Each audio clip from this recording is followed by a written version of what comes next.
Senhor nosso Deus e nosso Pai, nós continuamos na presença do Senhor e neste momento queremos dar início a essa aula, Senhor, pedindo a bênção do Senhor para que possamos, sobre a nossa vida, para que possamos aprender muito mais, estudando a Tua Palavra. Muito obrigada por tudo que foi feito hoje, que o Senhor concedeu a nós. Continue nos abençoando no dia de hoje. É o que te pedimos em nome de Jesus. Amém.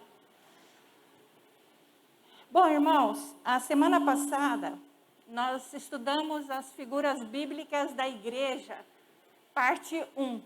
Vocês se lembram o que a gente estudou? Uma figura da igreja, duas figuras da igreja, que são metáforas, né? Mencionadas na Bíblia, que remetem à pessoa, à igreja como um todo. Alguém se lembra? A gente estudou? Corpo e noiva, corpo de Cristo e noiva de Cristo. Então, nós vimos essas duas figuras, né? Tanto o corpo, como representando nós como membros, e a noiva, também nós, noiva de Cristo. Essa semana nós vamos finalizar as figuras e nós veremos mais 4 figuras. Aqui nós estamos vendo ali um ajuntamento, né? Tem uma base, a cruz. O que vocês acham que é essa figura aí? Alguém? Um edifício, muito bem. É o edifício de Deus. Alguém quiser adquirir a revista Edificarei a Minha Igreja, nós professores seguimos, né, essa orientação. Nós estamos aqui numa das aulas dos tópicos aqui. Então, aí nós temos o edifício, o próximo nós passamos rapidamente semana passada, o próximo é o que ali? A igreja tida como? Rebanho de Deus. Muito bem. Ali nós temos, poderíamos chamar ramos de videira, vinha, mas também atribuída à lavoura. Então, nós poderíamos ver que aqui é a videira de Deus, nós somos a videira de Deus, ou a lavoura de Deus. E ali tem uma família, né? Aos pés da cruz. Então, a última figura seria a família de Deus. A igreja de Deus, a igreja como edifício de Deus. Por favor, irmãos, vamos abrir a nossa Bíblia. Eu sei que eu coloquei ali, mas é muito bom a gente manusear a Bíblia também. A gente acaba aprendendo, né? Memorizar rapidamente, melhor, como a localização. E nós estamos ali em 1 Coríntios 3.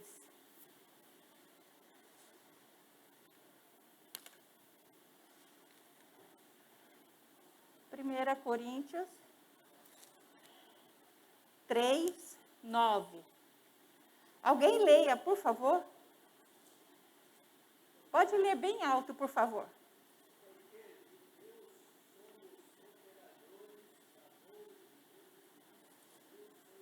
Amém. Porque de Deus somos cooperadores, lavoura de Deus, edifício de Deus sois vós. Por que eu sublinhei de Deus 3 vezes? É porque ali, desculpa, esqueci, Samuel me avisou que estou com a máscara e não dá para escutar direito, desculpa. A gente acostuma tanto que esquece. Bom, então por que eu resolvi sublinhar ali de Deus por 3 vezes? Porque 3 vezes repete nesse versículo. De Deus somos cooperadores. De Deus nós somos lavoura. E de Deus nós somos edifício. Edifício de Deus, lavoura de Deus, cooperadores de Deus. Porque no original, isso é chamado no grego de um caso genitivo, que associa para nós o possessivo. Então, o que o autor Paulo está querendo dar ênfase aqui? Ele está querendo dar ênfase no genitivo, não é nos instrumentos. Então, é como se você dissesse, nós, igreja, cooperamos entre nós em favor a serviço de Deus, e não junto com Deus, que às vezes a gente, né, meio que mistura. Nós sabemos que tudo que nós fazemos é Deus que nos capacita. Mas essa ideia que Paulo está querendo dizer é que tudo é de Deus. Ele é o genitivo, ele é o elemento propriedade exclusiva, exatamente. Então, nós somos esse edifício de Deus. E essa ideia também, no original, né, muitas vezes a lavoura de Deus é identificada também como um campo. E o edifício, no sentido de construção, que seria sinônimo, né? Uma construção, um edifício. O campo, tanto o campo como o edifício ou a construção, tem uma ideia de continuidade. Então, o pastor Vinícius estava falando que nós vivemos esse processo contínuo de crescimento para amadurecer. A ideia é mais ou menos essa. O campo, que como lavoura de Deus, nós continuamos sendo cultivados nesse campo. Cada um de nós. E juntos como igreja. Assim como o edifício de Deus. Nós nos convertemos, somos colocados nessa posição, dentro, né, como edifício de Deus, mas isso não é finito, isso é trabalhado em nós. Além também de ter a ideia de que Deus vai acrescentando, né, pedras nesse edifício que somos nós. Então, só para dar introdução para vocês, essa é a ideia desse versículo base. Nós trabalhamos em cooperação, mutuamente, a serviço de Deus, e Deus trabalha em nós continuamente para que nós chegamos a essa maturidade tão mencionada pelo pastor Vinícius há pouco agora. Então, nós vamos ver o que é esse edifício. Tentei construir ali para vocês, né, a base, Jesus Cristo. Todo edifício tem o quê? Se você constrói ele sem base, um vento, nós pensamos em edifício, mas pode ser uma cabana. Pode ser uma casa de tijolos, que hoje nós temos, né? Mas a ideia ali é a gente relembrar que o edifício possui uma base. E é sobre essa base, né, que é Jesus Cristo, que nós então recebemos dos apóstolos, que é a doutrina apostólica, que receberam como testemunhas, lembrando que existem características próprias para uma pessoa ser chamada de apóstolos, e apóstolos existiam naquela época. E um dos requisitos, existem vários requisitos, não é a aula agora, mas um deles é ser testemunha ocular de Jesus Cristo. Então, os apóstolos ali receberam de Jesus todo o ensinamento e passaram para nós, né, por meio das Escrituras. E ali aquelas pedrinhas, aquelas pessoas ali, somos nós. As pedrinhas que vieram depois desse ensinamento. Então, nós temos, nesse edifício, vamos ver sobre o arquiteto desse edifício, sobre a pedra angular, que seria ali Jesus Cristo, sobre o alicerce do edifício, que é todo Jesus Cristo e os apóstolos, e as pedras do edifício, que somos nós. Vamos, então, analisar aqui. O arquiteto do edifício. Efésios nos diz que, vamos ler, porque ali eu tento colocar resumidamente, irmãos, por conta do espaço que a gente tem a ler. Mas Efésios 1, 4, 5. Vamos abrir a Bíblia, por favor.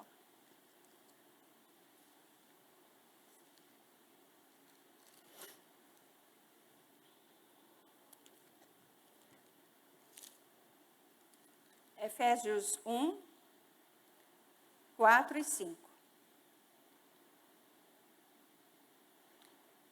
Aqui Paulo está descrevendo, né, as bênçãos de Deus em Cristo, como autor da nossa redenção.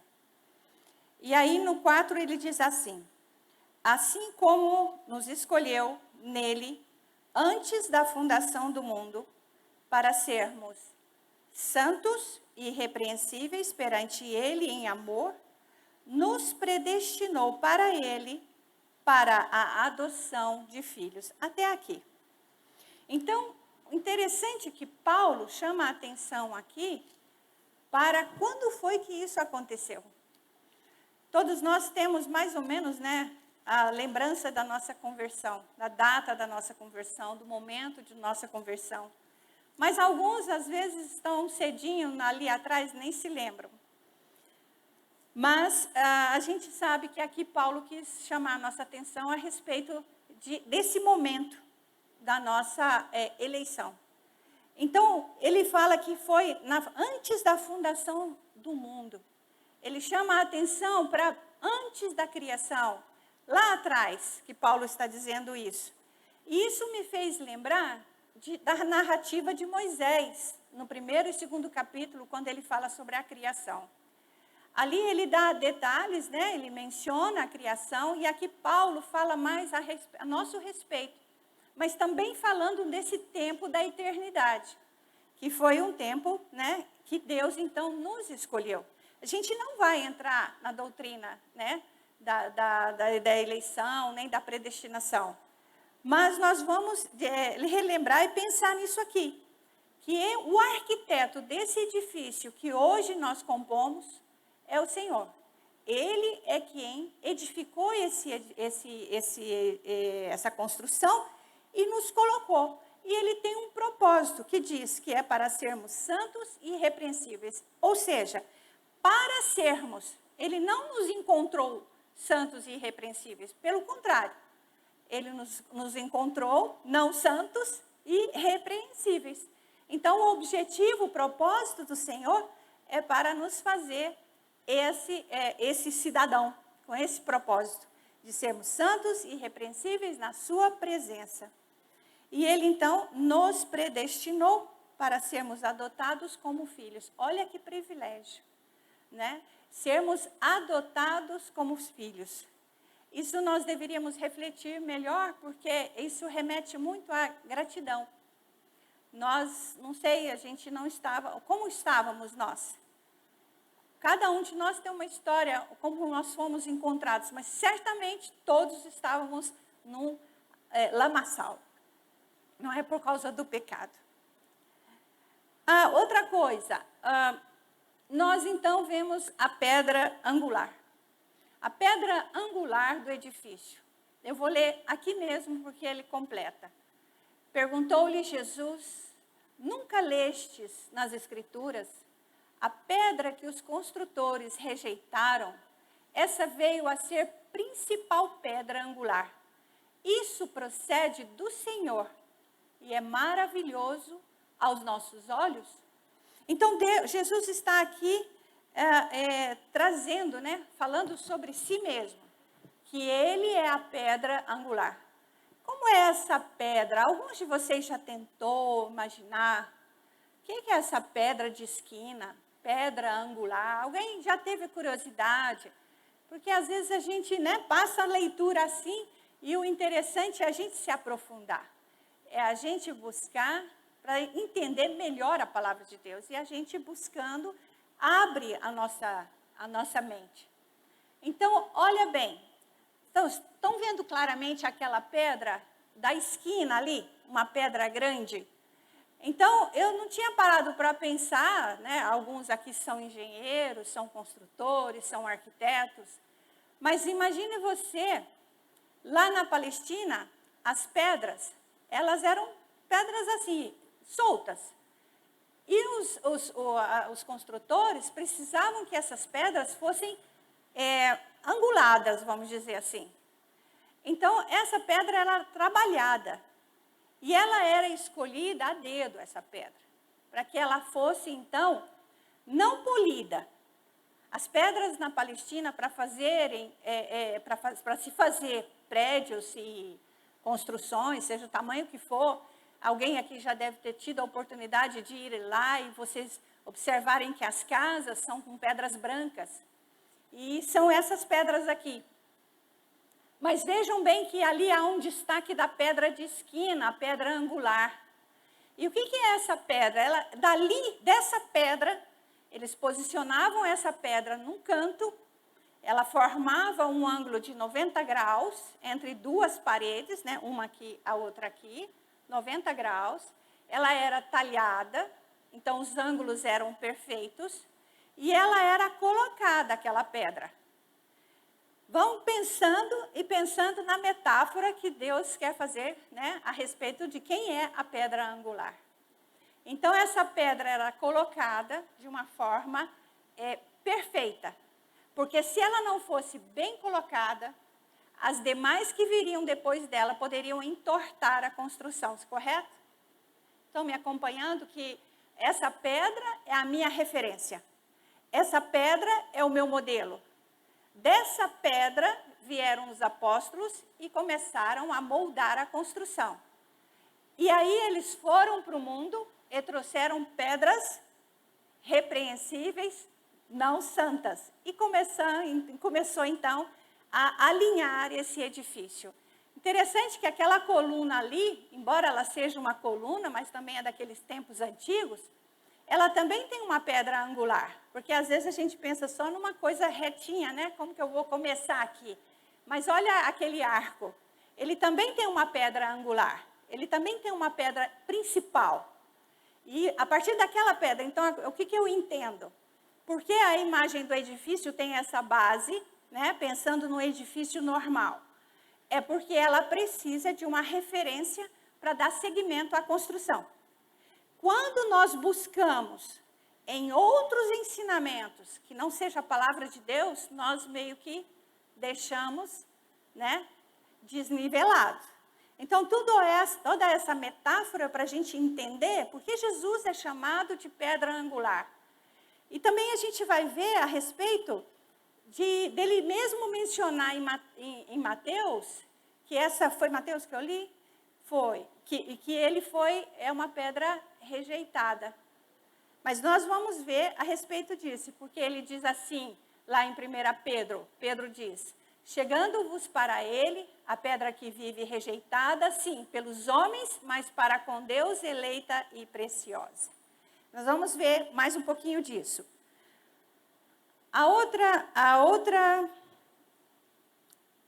Antes da gente passar, os edificados sobre o fundamento. Eu queria falar sobre isso aí um pouquinho, do alicerce.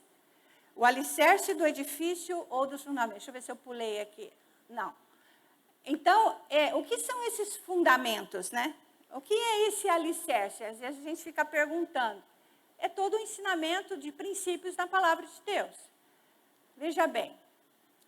O que era desde o princípio, o que temos ouvido, o que temos visto com os nossos próprios olhos, o que contemplamos e as nossas mãos, isso é João falando. Apalparam com respeito ao verbo da vida, o que temos visto e ouvido, anunciamos também vós outros estas coisas, pois vos escrevemos, ora, a mensagem que da parte dele temos ouvido e vos anunciamos. Olha, João testificando aqui como apóstolo do Senhor, o que ele era uma testemunha ocular, assim como os demais apóstolos. Então, partindo de Jesus, eles começam a ensinar aquilo que foi a eles colocado. E quais são os fundamentos de alicerce? Então, nós temos temas que são fundamentos para nós, sobre o reino de Deus, o propósito eterno, a vida e a obra de Jesus, o senhorio de Jesus, o arrependimento, o batismo das águas, a igreja, o pecado da humanidade, etc, etc, etc. Ali só coube aquelas ali. Mas é isso que nós temos que lembrar, que então, pelos ensinamentos dos profetas, que eles não, dos apóstolos e profetas, trouxeram para nós esses temas e trabalham isso, são os nossos alicerces. E nós então, se tirarmos essas informações, além da palavra de Deus, ou de forma errada, nós iremos abalar, né? Vamos ver, modificar, alterar alguma coisa na nossa vida, por conta de ensinamentos que não tenham vindo do próprio Senhor Jesus, da palavra de Deus, o ensinamento também dos apóstolos. Então, vamos ver agora sobre a pedra. As pedras do edifício. Então, nós falamos sobre o arquiteto, nós falamos sobre a pedra angular, falamos sobre o alicerce e agora vem as pedras. Pedro se refere a essa pedra. A pedra, deixa eu ler daqui. A pedra que vive, rejeitada sim pelos homens, mas para com Deus eleita e preciosa. Também vós mesmos, como pedras que vivem, sois edificadas. Então, interessante que a gente percebe aqui, que Pedro fala que para os homens, para alguns homens, né, não aqueles que recebem a salvação, essa pedra é rejeitada. Pedro está fazendo, né, uma ligação com o que acontecia lá no passado a respeito dessa pedra principal. Essa pedra, se vocês leem lá em 1 Reis, onde fala sobre a construção do templo, ali menciona que as pedras, elas eram cortadas, talhadas, lá na pedreira. E aí, então, elas eram trazidas para o templo, aonde no templo não deveria fazer barulho nenhum. Então, a pedra vinha pronta da pedreira. E dependendo da pedra que foi escolhida, foi cortada, muitas vezes os construtores ali da construção do templo, no caso, está lá em 1 Reis, muitas vezes ela era rejeitada. Eles não queriam aquela pedra, eles não aceitavam, porque ela tinha que passar por exames. Por exemplo, se essa pedra, como ela é a base de toda a construção, ela precisava estar firme, ela precisava resistir ao calor forte, à geada, ao sol. Então, muitas vezes os construtores não aprovavam aquela pedra e ela era rejeitada. É interessante que Jesus fala ali, onde a gente leu, logo no início, deixa eu ver aqui, passando rapidamente, ele fala em... Só um minutinho, irmãos. Aqui, ó. Nunca lestes nas Escrituras a pedra que os construtores rejeitaram? Essa veio a ser a principal pedra angular. Isto procede do Senhor e é maravilhoso aos nossos olhos. Então, aqui Jesus está chamando a atenção exatamente dos fariseus, né? Mateus está escrevendo para os judeus, e eles sabiam o que estava sendo falado aqui. Não era uma novidade para eles, quando ele está dizendo que Jesus está confrontando eles, dizendo a respeito... Opa, passei demais. Então, essa pedra somos nós. Pedro fala a pedra que vive, em outras versões diz a pedra viva. Né? Então, nós somos a pedra que vive, a pedra viva, nós somos essa pedra que devemos, então, nos atentarmos para a base desse nosso edifício, no qual nós estamos e fomos colocados. Então, os princípios desse edifício, repetindo, nós ainda continuamos passando por esse processo de construção e de cultivo como lavoura. Mas nós, então, temos, baseados nesse alicerce, na pedra angular e no alicerce, nós podemos, então, ser pedras vivas. A pedra que vive, a pedra que vai seguir o exemplo daquela pedra angular, porque baseada naquela pedra angular que é Jesus Cristo, nós podemos, então, transmitir a mensagem correta. Não é aquela mensagem que mais nos agrada, nos deixa, muitas vezes, acomodados ou nos deixa confortáveis. É a palavra que Deus está trazendo para nós, são os ensinamentos dos apóstolos. Bom, então, a pergunta, né, a reflexão. Eu tenho sido uma pedra viva que ajuda a sustentar o edifício? Será que eu tenho sido essa pedra viva, ou seja, essa pedra que eu me espelho naquela pedra angular, eu me espelho naquilo que eu aprendo? Ou eu tenho, né, escutado certas coisas, lido certas coisas e, às vezes até mesmo interesse meu, eu começo a dar ouvido a outros ensinamentos. Isso é muito bom a gente atentar para isso. Você está vivendo sobre a base segura que é o Senhor Jesus Cristo? Então, nós temos um desafio pensando no edifício de Deus, né? Nós devemos construir nossa igreja firmemente alicerçada em Jesus Cristo.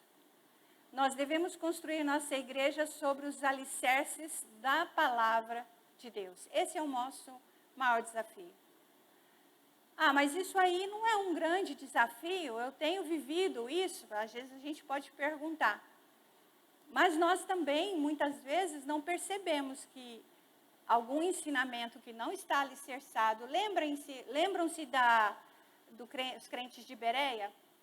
Né, o próprio Paulo pregando e eles analisando. Imagina nós aqui, né, a pregação nossa e a gente ali analisando firmemente. Nós não precisamos fazer isso porque nós já estamos, né, certos. Nós acompanhamos e vimos as pregações, são em cima da palavra de Deus. Mas às vezes nós, né, vamos para a internet, às vezes a gente escuta uma outra pregação, às vezes a gente lê um livro e a gente muitas vezes não compara com aquilo que a gente deveria fazer. Agora, a igreja como o rebanho de Cristo. Então, vamos ver agora a segunda figura. Vocês alguma vez já se perguntaram que nesse rebanho é uma ovelha, né? Tem ovelhas. Vocês sabem que, se eu perguntar aqui para vocês, cada um talvez tenha algum animalzinho que acha muito bonitinho, que acha muito engraçadinho. E aí você fala, por que Deus escolheu a ovelha, né? Ela parece tão tonta. E por que a ovelha? Por que não um urso? Por que não um passarinho? Por que Deus compara a igreja com o rebanho de ovelhas? Eu não sei se vocês se perguntaram sobre isso, mas eu fiquei curiosa. E aí eu vejo o que é a ovelha. Por que a ovelha? Porque a ovelha, ela é um animal, se você não tomar conta dela, ela se perde. Se ela se assustar, ela até morre do coração. Pensa a ovelha assustada a ponto de desmaiar ou perder a própria vida. A ovelha acontece isso com ela. Então vamos pensar na ovelha, e muitas vezes a gente vai se encontrar na figura da ovelha. A gente viu que nós estamos em construção, certo? Ou seja, o plantio de Deus que Ele faz a nosso respeito é um cultivo. E a ovelha? Dá essa ideia também de continuidade. Ou seja, eu ainda vou precisar, minha vida inteira, ser o quê? Receber cuidados e atenção. Então, todas elas, né, precisam de cuidado e atenção. Outra coisa, ela precisa de ajuda para não se perder. Lembra de Jesus falar que teve uma ovelhinha que se perdeu, e aí ele deixou as 99 no aprisco e foi lá atrás. Por quê? A gente fica pensando, ela não queria voltar? Não, ela não conseguia voltar. Ela se perdeu, ela se desgarrou. Então, quando ela se desgarra, Jesus nos ensina o quê? Precisamos ir atrás dela, porque ela não sabe voltar. Essa é a figura da igreja, da ovelha, né? Provedor, ela precisa, né, de provedor de comida e água. A ovelha, ela não come qualquer coisa. Gato come qualquer coisa. Cachorro come qualquer coisa. Dos meus avós comiam qualquer coisa. Hoje que come só ração. Mas geralmente o cachorro come qualquer coisa. Se você der para ele, ele não come. A gente é orientada a não dar, mas ele come. O que mais? Então, um tanto de animal come qualquer coisa. Galinha, né, come qualquer coisa. Mas a ovelha não pode. Se ela comer, ela morre. Faz a gente pensar em alguma coisa assim. Comer fora da palavra de Deus, né?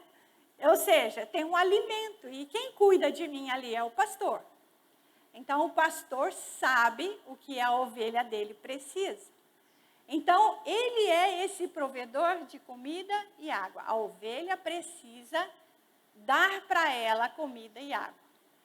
A ovelha tem, então, essa comida específica, não é qualquer coisa. A ovelha tem na pele dela, embaixo daquela lã, ela tem um óleo, e aquele óleo, quando ele é liberado, assim, naturalmente, ele pega a sujeira.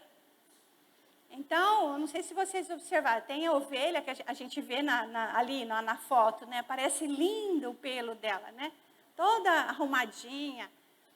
Se o pastor não cuidar dela ali, aquele óleo que pega poeira, pega sujeira, pega tudo, pode grudar naquela lã e se for, principalmente na cauda, impede a ovelha de fazer as necessidades dela, e a ovelha, então, vai adoecer e ela vai morrer. Então, o pastor, a ovelha, nós vamos falar da ovelha primeiro, ela precisa receber limpeza para ela não adoecer. Agora, essa é a figura da ovelha. Nós somos o rebanho de Deus. Jesus fala, né, que ele é o bom pastor. Nós temos o Salmo 23 falando, o Senhor é o meu pastor.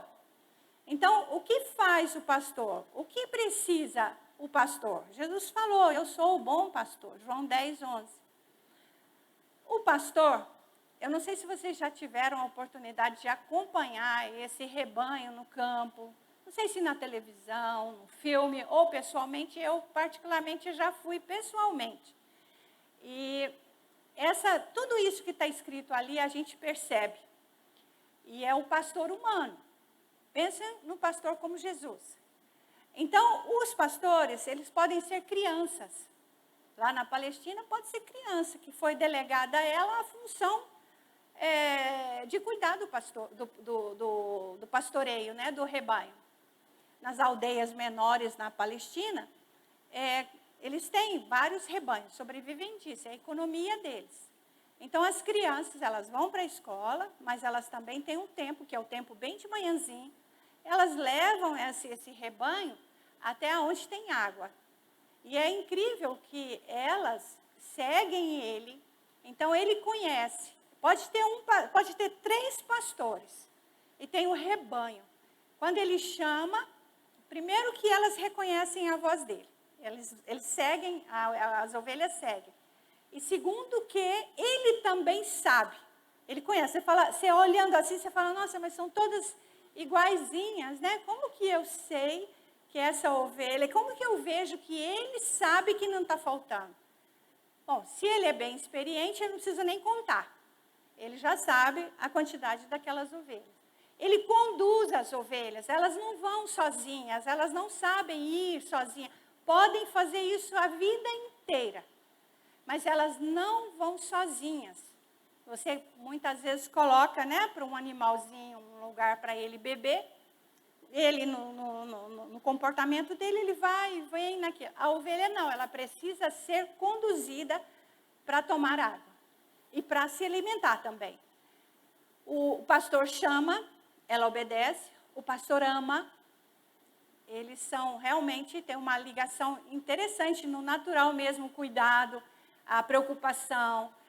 Se aquela ovelha sai, é aquilo que Jesus colocou ali. Ele é capaz de deixar todas elas quietinhas no aprisco e vai lá buscar a que está perdida. Eles alimentam e eles dão a vida. Não é assim? A gente não viu lá, parece que Davi, adolescente, enfrentou o leão, enfrentou o urso, né? Então a gente pensa, se o homem é capaz disso, pensando em Jesus, né? Então, essa é a figura da igreja, como o rebanho. Reflexão. Então, pensando no pastor, né? Veja, nós vimos tudo isso. Olha a função do pastor. Conhece, conduz, chama, ama, alimenta, dá sua vida. Então, pensando, nós temos o pastor, né? Nós oramos pelo pastor ou pelos pastores da igreja, nós temos esse hábito, esse cuidado, a gente lembra disso, a gente pensa nisso, que eles realmente têm o cuidado conosco, nos ama, cuida da gente, lembra, você liga e pede oração, e tem a palavra de Deus, enfim, tem uma série de coisas, né? Então eu tenho, no mínimo, né, que orar pelo meu pastor, pelos pastores da igreja, que ele saiba ou eles saibam cuidar bem das ovelhas e seja um bom exemplo para elas.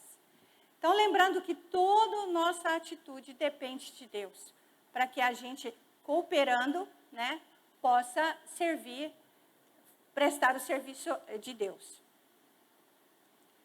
A próxima figura, antes disso, o desafio.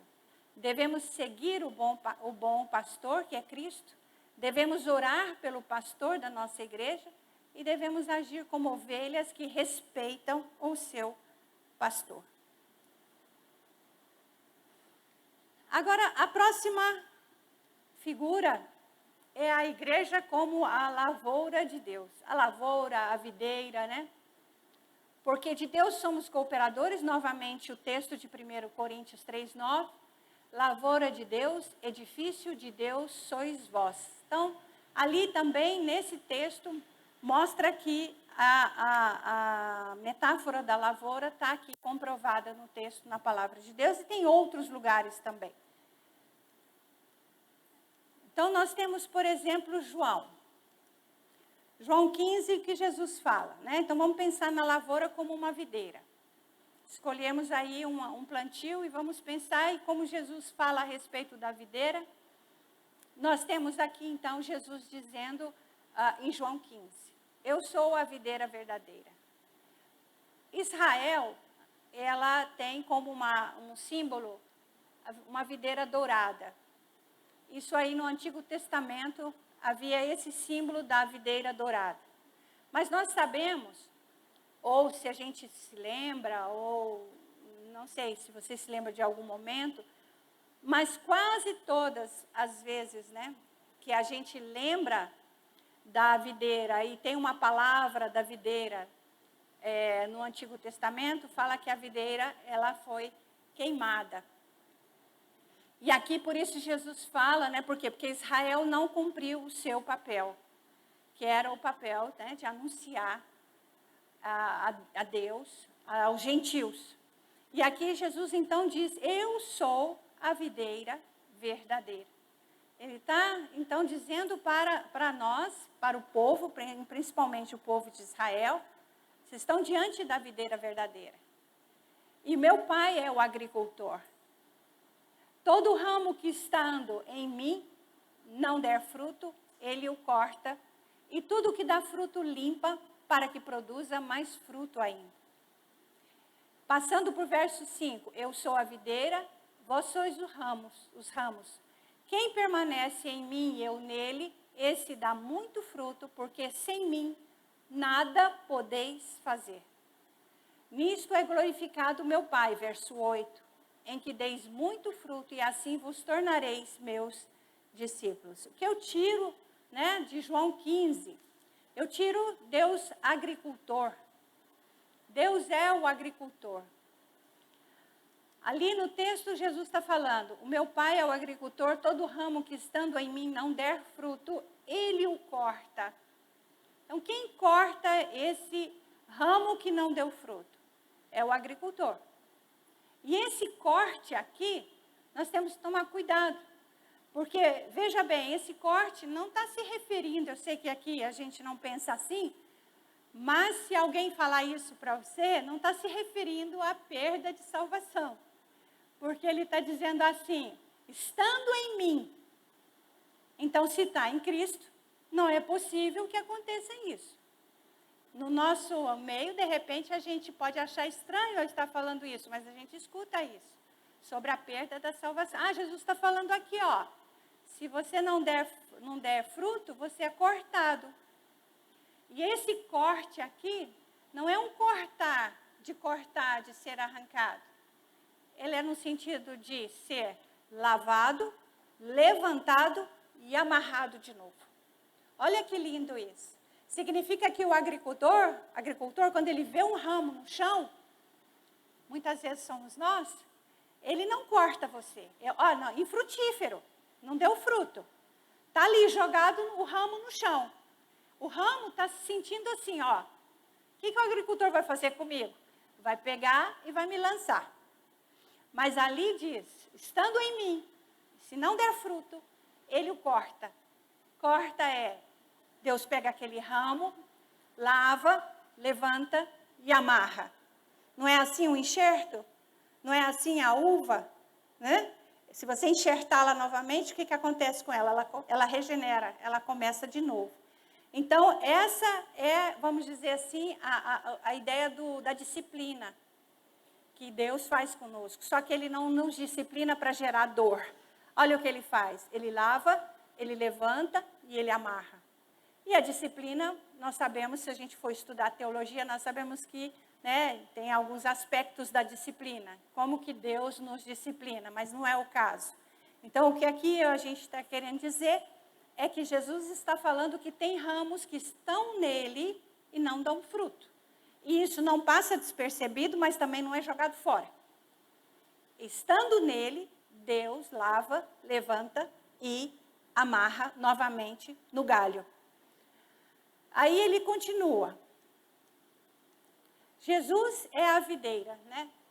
Aqui nós vimos Jesus se referindo, né? Ele fala, nesse João 15, ele fala 11 vezes permaneça em mim. Não fala assim para a gente permanecer. E a gente então fica pensando só no português, o que é esse permanecer? O pastor Vinícius falou alguma coisa sobre isso, e nesse momento aqui da videira, do texto da videira, isso significa que está unido intimamente.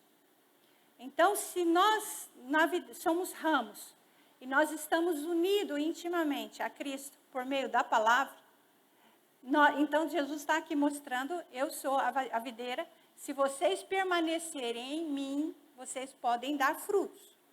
Se não, né, sem mim nada vocês podem fazer. Então, permanecer em Jesus, estar intimamente ligado a Jesus, como? Nós sabemos que por meio dos ensinamentos dele, né, da palavra, a fé gerada à medida que eu vou escutando a palavra de Deus, vou estudando, vou aprendendo. Então, essa é a minha ligação em Cristo. Jesus é a videira, eu devo permanecer intimamente ligado a Ele. Eu sou o cultivado por Deus. Quem sou eu, né? Sou eu, o ramo. E o crente são os ramos. Mas eu queria ver com vocês essa questão aqui, ó. Quando ele fala assim, para que produza... e o que dá fruto limpa, para que produza mais fruto ainda. Aqui vem a poda. Então, ele lava, levanta e amarra. Porque ele está caído, está infrutífero. O outro ele limpa. E quem ele limpa? Ele limpa quem não dá fruto, ou nesse verbo aqui, ele está limpando para um objetivo de dar mais frutos, é a poda. Então, como que o agricultor faz a poda? Vocês já viram a videira? Ali ela está assim, mas imagina a videira. Já vi muita videira aqui na Vila Adiana, plantar assim, né? Eles põem aquela, como é que chama aquilo, gente? Põe um estrado, assim, não sei, e aí ela vai entrelaçando. E aí você olha aquela videira, tem folha, mas não tem fruto. Não é assim que a gente vê? É porque não está cuidando. Porque os ramos, as folhas crescem muito. E aí elas vão se crescendo e elas vão tampando o sol.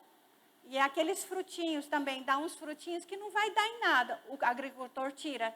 Então, ele tem que limpar para que ela gere mais frutos. Diferente, né? A poda é diferente da disciplina. Bom, agora, como crente, devemos produzir o fruto do Espírito. Você está tendo uma vida frutífera? Essa é a pergunta para a gente refletir. Devemos depender de Deus, que nos cultiva como agricultor.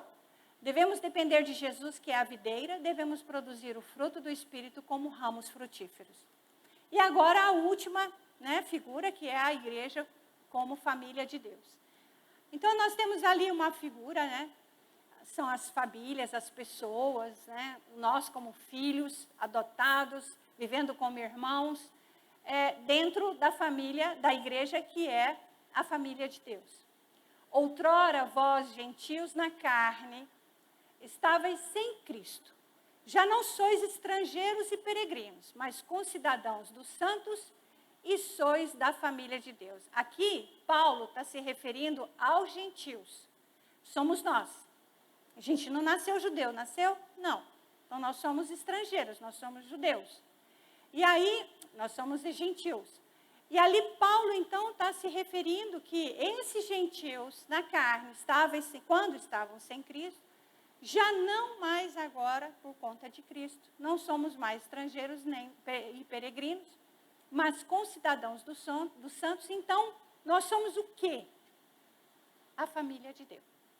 E como que isso acontece? Novo nascimento e nos tornamos filhos. Vou deixar isso aqui para vocês. João 1:12.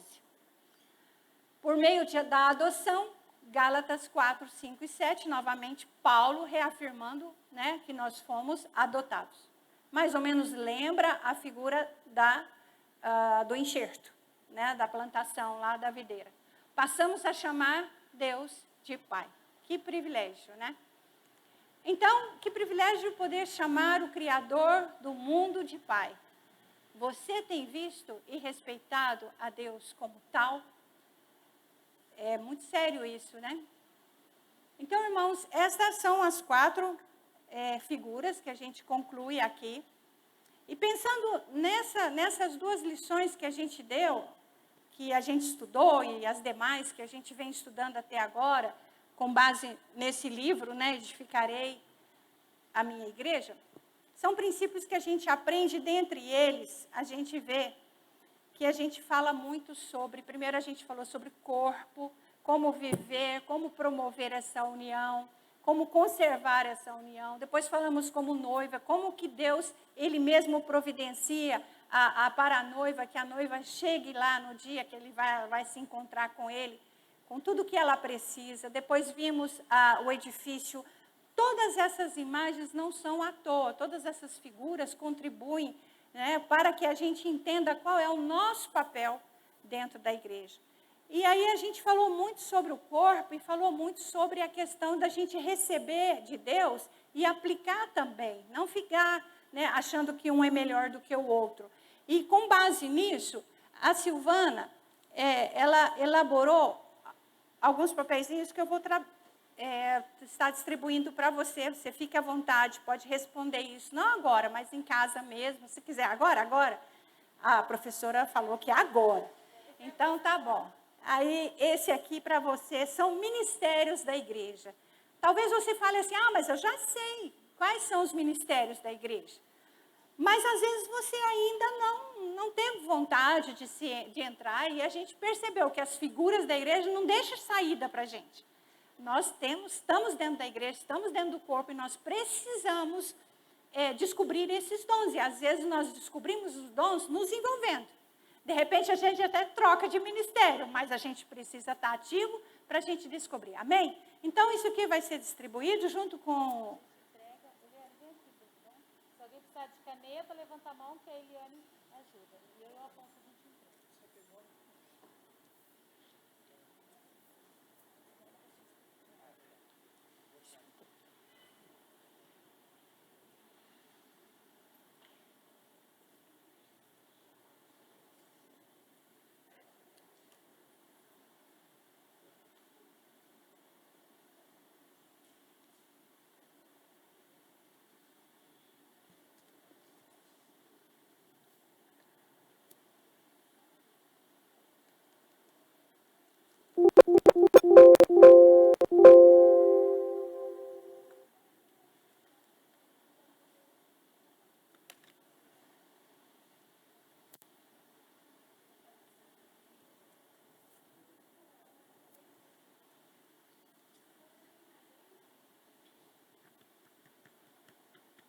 Foi tudo?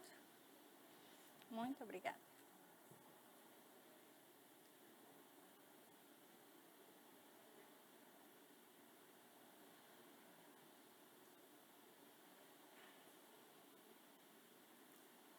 Tem caneta?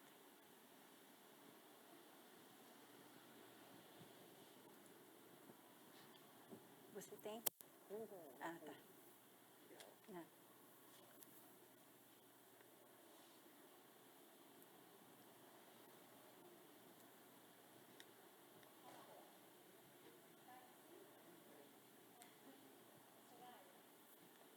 Avisa que Pessoal, está faltando um ministério aí, né? Que é o de expansão. Tá bom? São de missões. Então, aí tem outros. Esse outro seria a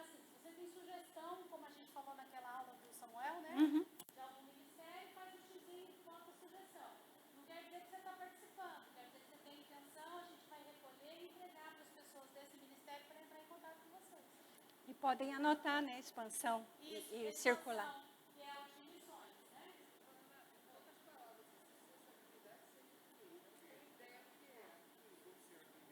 Renato, sociabilidade. Fale para nós o que é esse ministério. Esse é o Renato, gente, da sociabilidade.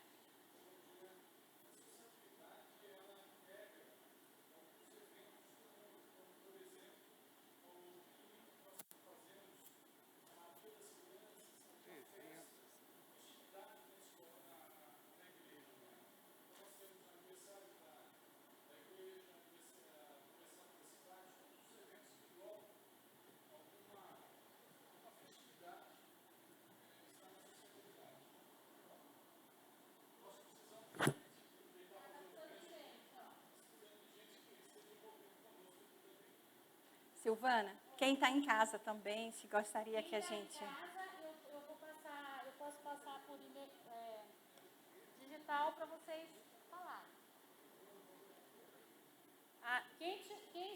Porque não dá para escutar. Fala quem está em casa. Quem está em casa, que eu estou com o microfone. Quem está em casa e gostaria de também estar participando, respondendo, sabendo até mesmo o que está escrito aqui, é só entrar em contato com a Silvana e a Silvana vai estar disponibilizando, né, por e-mail, por WhatsApp, essa rede social, alguma coisa assim. Alguém tem alguma dúvida aqui sobre os ministérios que estão escritos? Entenderam?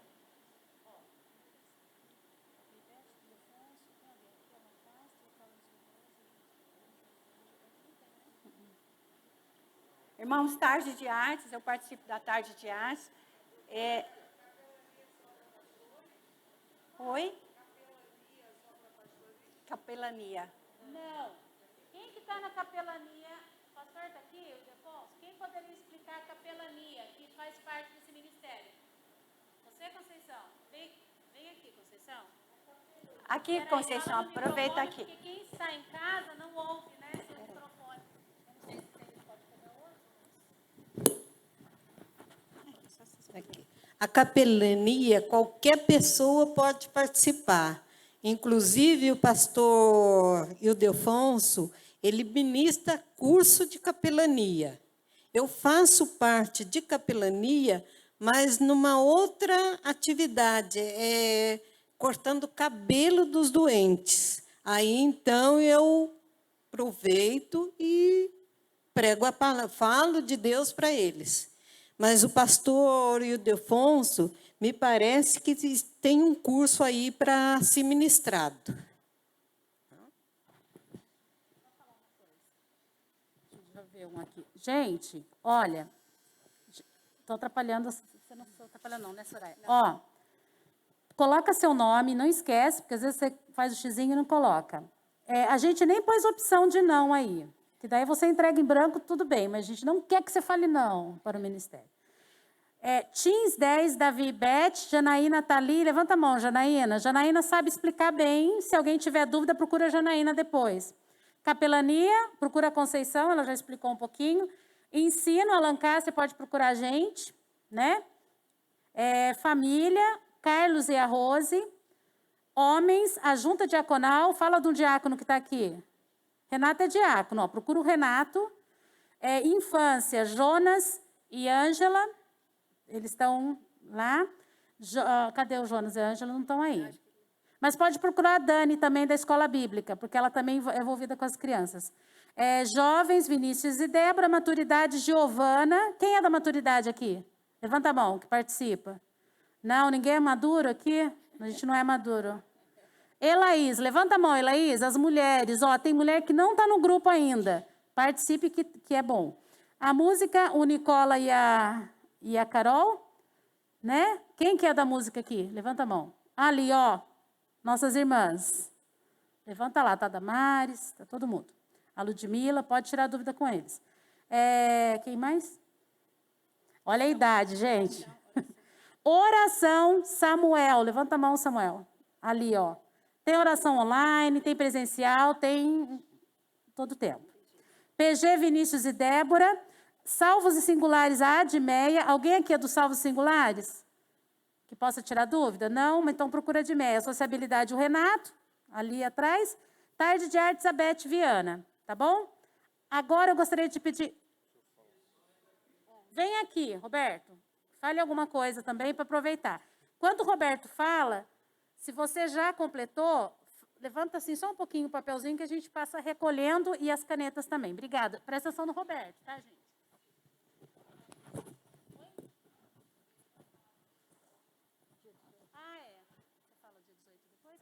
Só lembrando que dia 18 para as mulheres tem um encontro aqui na igreja às 5 da tarde, não faltem. Então tá, vou recolher.